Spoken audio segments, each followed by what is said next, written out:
au niveau de la baie des Briers, la lagune des Briers, et plus précisément dans la baie. En février 2014, lors de la visite royale, donc, a vu l'état de la lagune, c'est l'état de notre lagune Marchika il y a 7-8 ans, et a proposé à son Excellence le Président Alassane Ouattara et Monsieur le Ministre de l'Intérieur, Monsieur le Ministre d'État à l'Intérieur, de dépêcher une équipe d'experts du Maroc pour venir aider nos amis à voir, vous savez, nous avons en face de nous, en Côte d'Ivoire, des ingénieurs, des cadres de très haut niveau. C'était pas venir vraiment proposer quelque chose, mais travailler ensemble pour régler des problèmes. Et nous avons monté ensemble. Il faut qu'il y ait un chef, il faut qu'il y ait une institution dédiée juridiquement. C'est notre cas. C'est le cas de l'agence Boulgrec d'abord, la loi a été créée la loi 16.4 en 2006, qui a régi l'agence et la zone d'intervention de l'agence.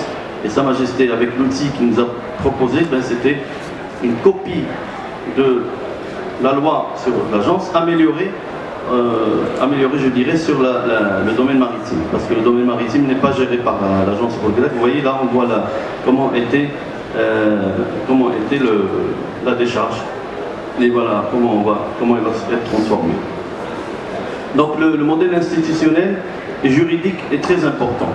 Donc ce modèle va être maintenant étudié après 2 ans, parce qu'il fallait montrer déjà les travaux qui ont déjà démarré en Côte d'Ivoire. Présence de l'agence. Très bien, donc on pourrait dire que le modèle de développement territorial de Marchika est un modèle qui se base sur une approche qui met au centre et au cœur de ses préoccupations la dimension environnementale. Donc est-ce que vous pouvez nous en citer quelques-unes et enchaîner par la même par rapport aux perspectives de coopération entre le Maroc et la Côte d'Ivoire en matière de dépollution et d'aménagement urbain, je dirais, de 3e génération?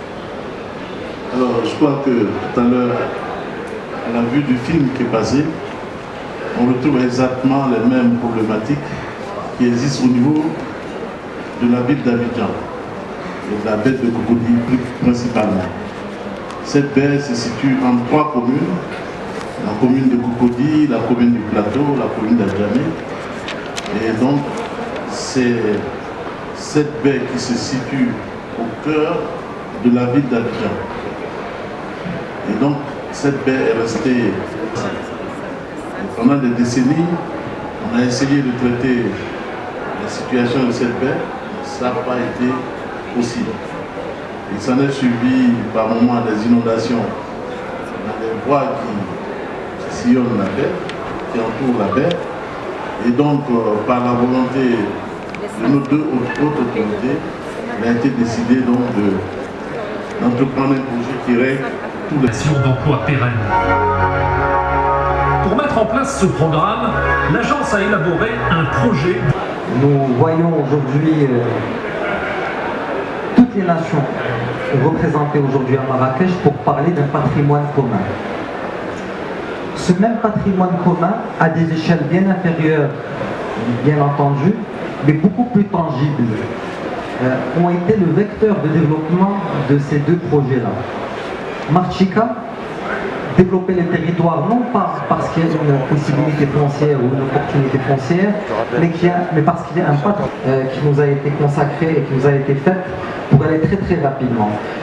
En arrivant, en réalité, la valeur ajoutée, si on peut parler de valeur ajoutée, de Marchika Med et des équipes marocaines qui se sont déplacées en mars 2014, c'est qu'il y avait une division sectorielle très très pointue, faite par des ingénieurs ivoiriens très très compétents.